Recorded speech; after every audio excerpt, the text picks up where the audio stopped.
morning we're going to have a focus on fathers for Father's Day. Today is a special day. It's Father's Day. It's a special day to focus on our earthly fathers. Those of us who are privileged to still have our earthly fathers with us, I trust that throughout this day you'll take that opportunity to be able to express through many different forms your love and appreciation for your earthly father. It's a day that statistics tell us that fathers still come in second to Mother's Day as far as phone calls and the rest of the cards and spending that takes place for the two special days. So dads, may we take comfort and encouragement in the fact that it may not be said, it may not be offered, but indeed the love is present and the appreciation for all that you do in raising your children and child and children is greatly appreciated. Whether we know it or not, fathers, our children are always watching us. And although we focus this morning on Father's Day, don't kind of shut off, ladies, and kind of close everything out, because realistically, any that are younger than us watch all of us. To see what we do, to see what we say, to learn from our example. And so even with this title that says Man Up, ladies, don't kind of get discouraged from that. Don't kind of say this has nothing to do with me, I won't learn anything. Hopefully these principles will be somewhat applicable, and if nothing else, give you the odd time to give your husband kind of a little elbow and say, hey, you're to do that, be this, in a loving way. Don't nag, don't pester, but just kind of gently love and encourage. And I'm biting my tongue to say, you two stop that look at each other. You pick up little things. This is for each one of us. And so first, we're called to be a protector. Now I want to first and foremost, when I say called to be a protector, I'm not making some point, ladies, on the idea that you cannot protect your children, that you cannot protect your family, you cannot protect your home. I'm not making some general statement that you are inferior to men. I am simply stating that biblically from Scripture, God's intent is that the man would be the protector of the home. That the first line of defense within the home is to be the man. The first line of defense in our marriages is the man. And so man up, gentlemen. Jesus, as he's talked in Mark chapter 3, said, in fact, no one can enter a strong man's house without first tying him up. Then he can plunder the strong man's house. It's the man's responsibility to be the protector of the home, to be the protector of the family. When we talk about being the protector of the family, the protector of the home, I'm not simply referring to the fact that be the physical protector against anyone that would try and bring harm or to steal your possessions. But be your protector physically, morally, spiritually, emotionally. Protect your spouse, protect your family in all these areas. Peter wrote concerning this protection, as fathers especially, that we are to protect our homes and our families. He says, be alert, be of sober mind. Your enemy, the devil, prowls around like a roaring lion for someone to devour.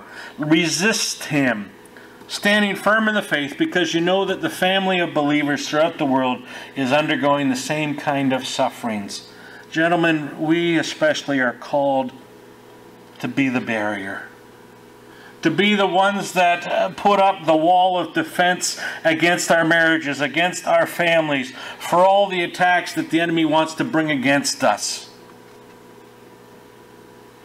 Understand that the enemy realizes that if he can destroy a marriage, if he can destroy a family, then he has a much greater opportunity to destroy each individual.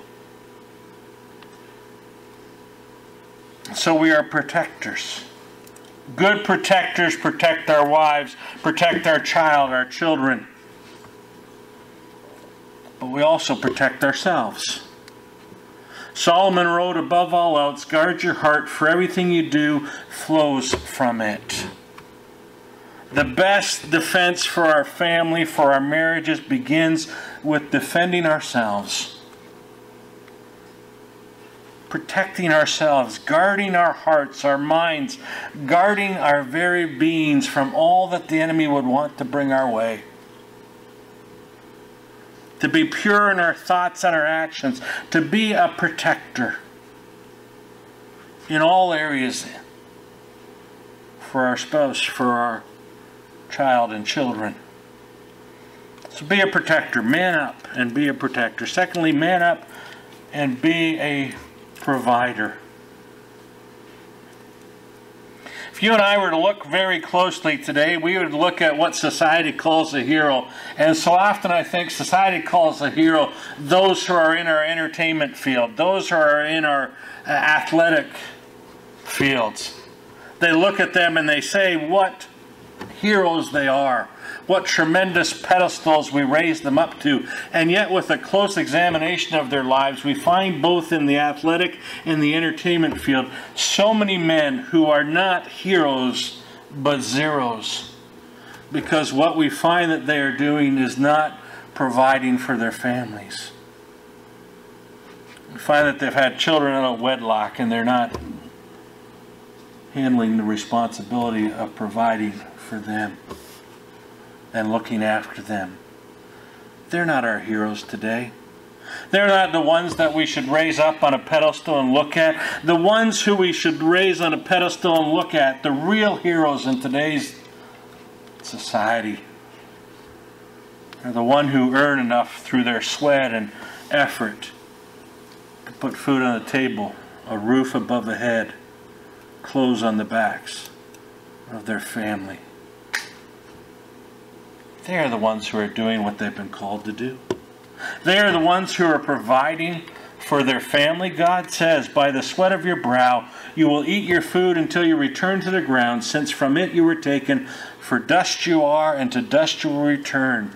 The curse that came after Adam and Eve sinned in the Garden of Eden told us that we will work hard, but in doing so, we'll meet the needs of those who we're responsible for.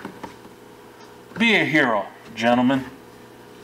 Show up each day to work and put in a good day's work. Give the full effort.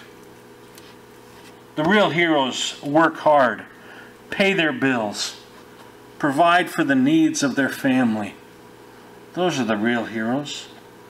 Paul, in writing to Timothy, had very strong words to those who don't provide for their families. He said, give the people these instructions so that no one may be open to blame. Anyone who does not provide for their relatives, and especially their own household, has denied the faith and is worse than an unbeliever.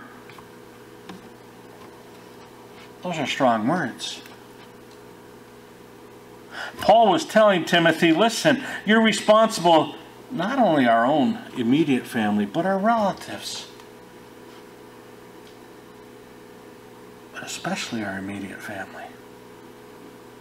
To provide, to meet their needs when they are in need. And if we fail to do so, we're worse than an unbeliever. Those are some serious, harsh words that Paul wrote to Timothy. So let's be generous one with the other, making sure that those who are in need receive. Yes, we need to have wisdom and discernment. We need to be able to understand and realize in situations and circumstances there are some who say they are in need and perhaps really aren't in need. You have probably come across individuals, like I have come across individuals, who seem to believe that they have necessities that they are failing to have, which to you and I would perhaps be defined as luxuries and not necessities. We have to be careful. We have to be wise. But let's also remember to extend the grace and the understanding to those who, for whatever circumstances, be it a downward turn in the economy, be it a medical need, find themselves in true need, that we would respond in the right way, that we would care and provide, meet their needs out of our blessings that God has given to us. Out of our abundance, meet the needs of others, especially those who are related to us, especially those within our own families. So be a protector, be a provider, be a partner. Be a partner.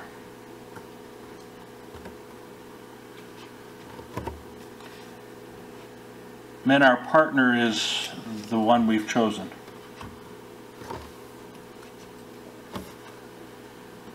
It's not our job. It's not some hobby. It's not something else. Our first priority is to be our partner, our wife. They're our number one priority. Ladies, the same would be true for you. Your number one priority is your husband. And gentlemen and wives, understand that when a child comes along, the priority does not change. Your first priority is to your spouse. Your first priority is not to that child or children. The best thing you can do for your child and your children is demonstrate that your number one priority continues to be your partner. The priorities don't change. Your priority is your spouse. Listen. You chose those individuals to be with before the child came along, and God willing, you'll be with them after the children are gone and out of the home.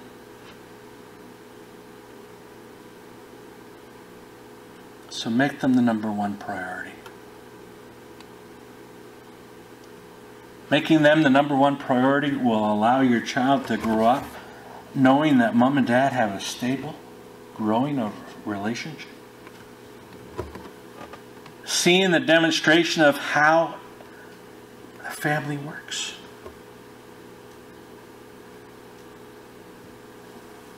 Most children we see where that priority does not stay the same as the spouse, the partner, but actually becomes distorted, and so one or the other or both put the child before their spouse, usually ends up being a child of a broken home.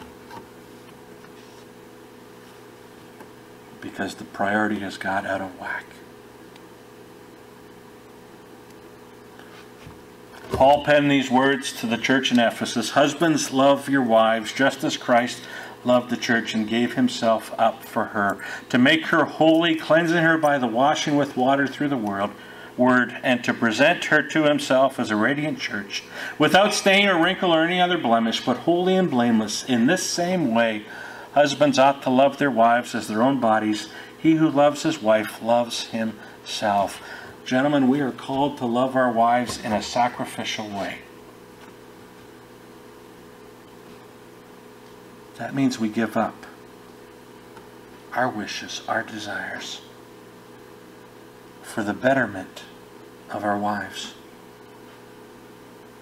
And in turn, for the betterment of our marriages and the betterment of our families.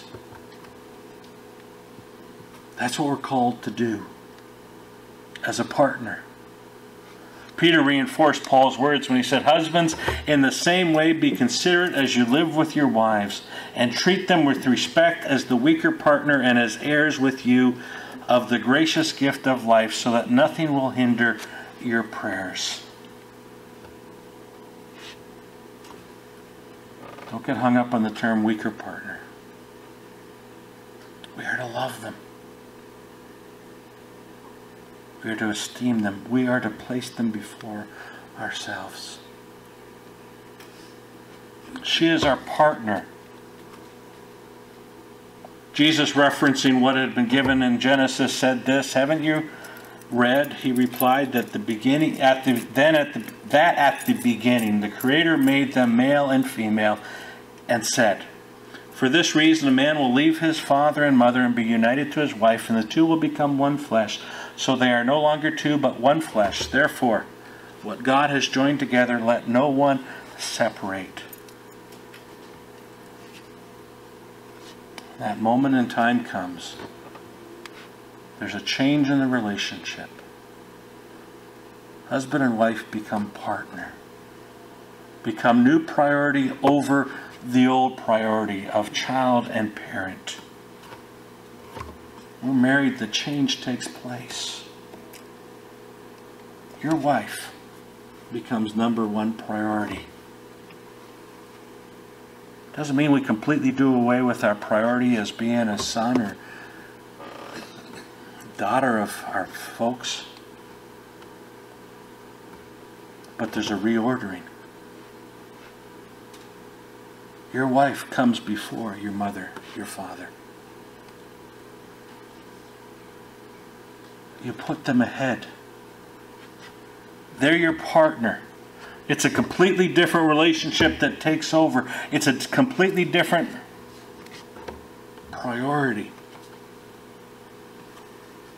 You made the choice, and so you follow through. And have them as your partner. They're the number one priority behind God. Mothers, fathers, brothers, sisters, the rest of the family, they fall in line below your partner. Your partner takes priority. So we're a protector. We're called to be a provider. We're called to be a partner. Most importantly, we're called to be a priest. We're called to be a priest. In the Old Testament, a priest represented between God and man. And God has given you and I, gentlemen, the responsibility to be the priest in our households. The example we see of that was Job. We find recorded for us that for Job, his sons used to hold feasts in their homes on their birthdays, and they would invite their 3 sisters to eat and drink with them. And when the period of fasting had run its course, Job would make arrangements for them to be purified. Early in the morning, he would sacrifice a burnt offering for each of them, thinking, perhaps my children have sinned and cursed God in their hearts. This was Job's regular custom. Job would come before God on behalf of his children. Men, we need to lead our families in our relationship to God. Our wife, our children need to know, need to see us spending time with God, spending time with God's Word, spending time in communication through prayer with God, spending time with God's people gathered together. There could be no greater testimony than for our child or our children to know that we are praying, that we're praying for them. One of the saddest things that perhaps I hear is the fact that fathers give up the privilege of praying with their children. Give it up for their wives to do. I'm not talking in regards to when work or some other responsibility or commitment that you can't simply get out of comes along, but I'm simply saying that when you have that opportunity and you just willingly give it up and say, well, Mom will pray with you. God has granted you and I that privilege of being able to pray with our children. To be within the family priest. And what a wonderful privilege He has given to us to provide that spiritual leadership within the home. Don't give it up easily. Don't give it up at all. Paul instructed the Corinthian men, he says, but I want you to realize that the head of every man is Christ, and the head of a woman is man, and the head of Christ is God. We have that privilege that God has given to us to be the spiritual leaders within our homes. Be that. We are in a fight in this world. In our society today, in our world today, we have battles taking place. And the battles that are taking place are over our child and children. And it's your responsibility, it's my responsibility to take the lead in our homes, to do battle, to be the spiritual leader. Listen, our battle, our struggle is not against flesh and blood, but against the rulers, against the authorities, against the powers of this dark world, and against the spiritual forces of evil in the heavenly realms. Listen, for most of us, and hopefully for most of our lifetime, our children will not have to handle physical battles that come against them. But you and I were being like an ostrich with our head in the sand if we don't believe that they're being attacked every which way, every day, from the rest of society, and ultimately for our enemy. The things that they're having to deal with, the temptations, the attacks that are coming their way.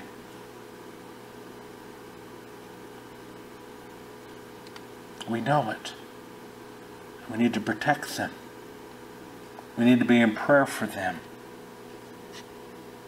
We only have our children for a very short period of time, a few brief years, to guide and direct them, to point them in the right direction.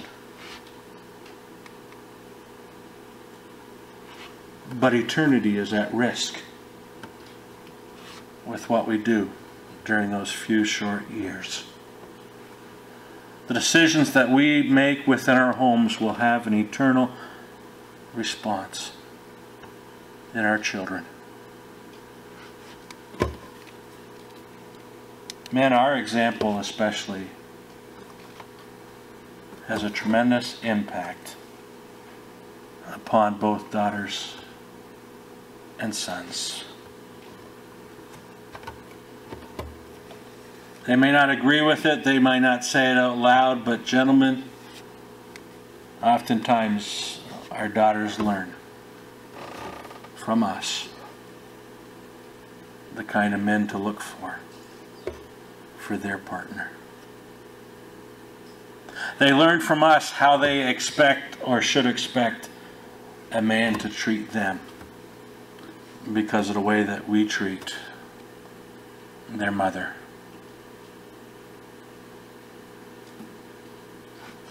And so we need to set the best example so that our daughters will not accept anything less than the absolute best.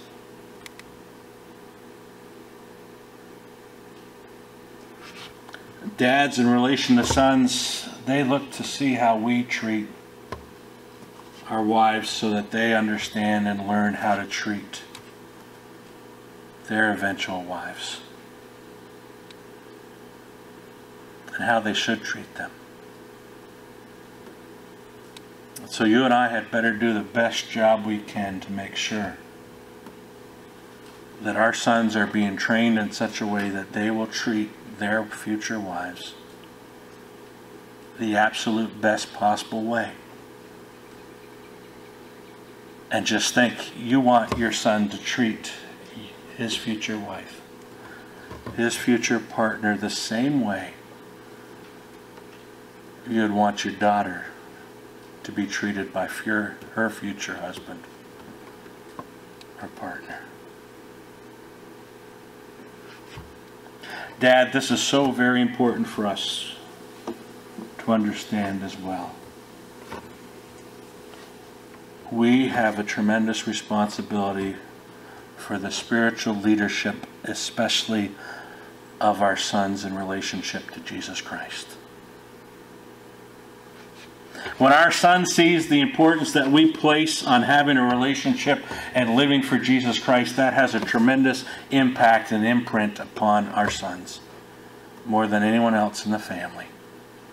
When our sons see that it is of great importance to us to be able to spend time with Jesus, to spend time in His Word, to spend time in prayer, to put the importance and the influence of Christ into their lives, it impresses upon our sons. The same takes place though. When we give testimony that a relationship with Jesus Christ holds little importance to us, our sons quickly pick that up and they will have little desire to live for Christ as well. Gentlemen, fathers, dads, it is impossible for me to stress strong enough that our love of Jesus Christ, demonstrated before our children, takes absolute precedence over anything else in order for their lives with Jesus Christ to become established and followed. Statistically, it's overwhelming. If we don't have that opportunity while they're children, the likelihood that we as fathers being able to lead them to Christ and have them follow Him dramatically drops. Gentlemen, I say this with all sincerity. If at all our children think that a relationship with Jesus Christ is an elective, an option, they'll take that option. They'll take that elective. And if you believe the same Bible I believe, and if you understand the Bible the way I understand the Bible, eternity is at stake. Where they spend it is at risk because of the example we lead as fathers. It's important. Don't take it lightly. We are to be a protector. We are to be a provider. We are to be a partner. But more than anything else, we are to be a priest for our families, for our children, for their souls.